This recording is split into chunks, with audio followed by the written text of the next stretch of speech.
পেঁয়াজ কাটা মেশিন দিয়ে সবগুলো পেঁয়াজ কেটে ফেলবো আর মাঠকে মাঠ কত পেঁয়াজ যা এই মেশিনে সব কাটা হয়ে যাবে। হ্যালো, আসসালামু আলাইকুম, আশা করি সবাই অনেক ভালো আছেন। তো একটা আপু আমাকে কমেন্ট করছে যে পেঁয়াজ কাটা মেশিন বের হয়েছে। আসলে পেঁয়াজ কাটা মেশিন বের হয়েছে কিনা আমি জানি না, কারণ আমি গ্রাম অঞ্চলে থাকি। আর আমাদের এইখানে বিশাল বড় মাঠ, আর মাঠকে মাঠ শুধু পেঁয়াজ আর পেঁয়াজ চাষ করে।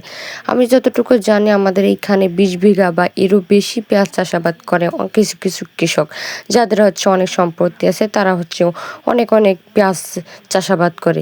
কিন্তু মাঠকে মাঠ শুধু পেঁয়াজ চাষাবাদ করে, কিন্তু এত পেঁয়াজ থাকাকালীন আমাদের এখানে কোনো পেঁয়াজ কাটার মেশিন নেই। যেহেতু মাঠে আসলে একজনের মুখেতে আরেকজন শোনা যাইতো যে মেশিন বের হয়েছে, আর পেঁয়াজ কাটা মেশিনের খুবই প্রয়োজন। কারণ আমাদের এখানে এত পেঁয়াজ চাষাবাদ করে যে পেঁয়াজ কাটা খুবই কষ্টকর। আর যেহেতু আমরা মহিলারা বেশিরভাগ পেঁয়াজ কাটি, পেঁয়াজ কাটাটা আসলে অনেক কষ্টের কাজ। আর একটা মেশিন বের হলে ভালো হতো, কৃষকদেরও ভালো হতো, আবার সবারই ভালো হতো। কারণ অল্প সময়ে পেঁয়াজগুলো কৃষকদের ঘরে চলে যেত, বা এত সময় নষ্ট হতো না। আর পেঁয়াজও দেখা গেল যে বৃষ্টির কারণে নষ্ট হয়ে যায়, আর সময় শ্রম সবই বাঁচত, ভালো হতো। কিন্তু কোনো পেঁয়াজ কাটার মেশিন বের হয়েছে কিনা আমি জানি না, আপনারা জানেন অবশ্যই কমেন্টস করে জানাবেন। আর আমরা পেঁয়াজ কাটতেছি, এটা আমাদের পেঁয়াজ।